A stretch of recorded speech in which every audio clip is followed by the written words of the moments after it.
Friends, நம்ம எல்லாருமே AC line ஒயரில் power supply வருதான்னு செக் பண்ணுறதுக்கு டெஸ்டரை யூஸ் பண்ணியிருப்போம்.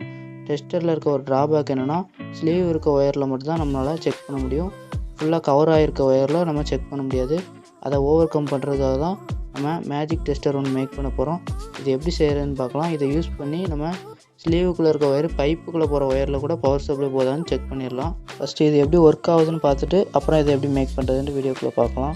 இப்போ ஒரு லேப்டாப் சார்ஜர் எடுத்திருக்கேன். பவர் சப்ளை ஆன் பண்ண உடனே அந்த ஸ்லீவுக்கு மேலே வச்சாலே போதும். இது ஏசி வோல்டேஜ் பாஸ் ஆச்சுன்னா எல்இடி பிளிங்க் ஆகும். அது பக்கத்தில் கொண்டு போனாலே போதும். நமக்கு பிளிங்க் ஆகிறது பார்த்தாலே தெரியும். சரி வாங்க ஃப்ரெண்ட்ஸ், இது எப்படி மேக் பண்ணுறதுன்னு பார்க்கலாம். இது மேக் பண்ணுறதுக்கு 3 BC547 டிரான்சிஸ்டர் தேவைப்படும். அது இந்த மாதிரி வளைச்சி எடுத்துக்கலாம். 3யுமே இந்த மாதிரி வளைச்சி எடுத்துக்கிட்டிங்கன்னா நமக்கு சால்ட்ரு பண்ணுறதுக்கு ஈஸியாக இருக்கும். 3 டிரான்சிஸ்டரையுமே இதேமாதிரி வளைச்சி எடுத்துக்கலாம். இப்போ இதை கிளிப்பில் கனெக்ட் பண்ணி நம்ம சால்ட்ரு பண்ணி எடுத்துக்கலாம். நான் சால்ட்ரு பண்ணுற மாதிரியே சால்ட்ரு பண்ணிக்கோங்க.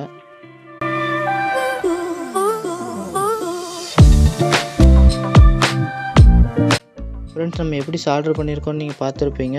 இப்போ இந்த மேல் சைடு இருக்க கம்பியில் ஃபுல்லாக நம்ம ஷார்ட் பண்ணி விட்டுலாம். ஒரு காப்பர் ஒயர் எடுத்து அந்த ஒயரில் ஃபுல்லாக சுற்றி சால்ட்ரு பண்ணி எடுத்துக்கலாம். இப்போ ஒரு எல்இடி எடுத்துக்கலாம். இதில் 1K ரெசிஸ்டர் கனெக்ட் பண்ணணும். இதில் 1K ரெசிஸ்டர் வந்து அவசியமானு கேட்டிங்கன்னா தேவையில்லை. நீங்கள் 12 வோல்ட் பவர் சப்ளை இல்லை 9 வோல்ட் சப்ளை கொடுத்தீங்கன்னா தேவைப்படும். சிம்பிளாக 3.7 வோல்ட் தான் கொடுக்க போகிறீங்க அப்படின்னா அந்த 1K ரெசிஸ்டர் வந்து அவாய்ட் பண்ணிக்கலாம். இப்போ வந்து எல்இடி வந்து எந்த இடத்துல ஃபிக்ஸ் பண்ணுறேன்னு பார்த்துக்கோங்க. டிரான்சிஸ்டரில் காப்பர் ஒயரை யூஸ் பண்ணி ஷார்ட் பண்ணியிருப்போம். அந்த இடத்துல எல்இடியோட மைனஸை சால்ட்ரு பண்ணி எடுத்துக்கலாம். எல்இடியோட ப்ளஸில் 1K ரெசிஸ்டர் கனெக்ட் பண்ணியிருக்கேன். நீங்கள் 3 வோல்ட் பேட்டரி யூஸ் பண்ணுறீங்கன்னா அதை கனெக்ட் பண்ண வேண்டாம். இப்போ பவர் சப்ளை கொடுத்து செக் பண்ணி பார்க்கலாம். ஃபுல்லாக கவர் ஆகிருக்க ஒயர் பக்கத்தில் போனாலே அதில் பவர் சப்ளை வருதுன்னு நமக்கு இண்டிகேட் பண்ணுது. இது பெர்ஃபெக்டாகவே ஒர்க் ஆகுது. இதை நம்ம ஒரு PVC பைப்புக்குள்ளே அசம்பிள் பண்ணிக்கலாம். அசம்பிள் பண்ணுறதுக்கு முன்னாடி இதில் ஒரு காப்பர் ராட் ஜாயின் பண்ணணும். பழைய செட்டாப் பாக்ஸோட கேபிள் ஒயரில் இந்த மாதிரி காப்பர் இருக்கும். அதை கட் பண்ணி எடுத்துக்கலாம்.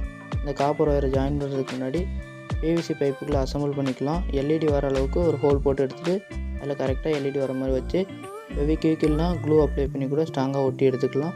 அந்த டிரான்சிஸ்டரில் இருக்க ஒரு டெர்மினல் வந்து நமக்கு வெளியே தெரியும். அந்த அளவுக்கு ஒரு ஹோல் போட்டு ஒரு PVC சீட்டை ரவுண்டாக கட் பண்ணி இந்த மாதிரி ஒட்டி எடுத்துக்கலாம். அதுக்கு மேலே காப்பர் ராடை சால்ட்ரு பண்ணி எடுத்துக்கலாம். இது எப்படி ஒர்க் ஆகுதுன்னா எர்த்திங் மூலமாக தான் ஒர்க் ஆகுது. நம்ம நார்மலாக தரையில் நின்றுட்டு அந்த பின்னில் கை வச்சோம்னா எல்இடி பிளிங்க் ஆகும். சேம் கான்செப்டில் தான் ஒர்க் ஆகுது. இதை வந்து நம்ம ஏசி லைன் ஆன் பண்ண உடனே நமக்கு பார்த்தீங்கன்னா இண்டிகேட் பண்ணணும். ஃப்ரெண்ட்ஸ், இதோட சர்க்யூட் டயக்ராம் வந்து டிஸ்கிரிப்ஷனில் கொடுத்துருக்கேன். இந்த வீடியோ பிடிச்சிருந்தா ஒரு லைக் பண்ணிட்டு இது போல் இன்ட்ரெஸ்டான வீடியோஸ் பார்க்கணும் நம்ம சேனலை சப்ஸ்கிரைப் பண்ணி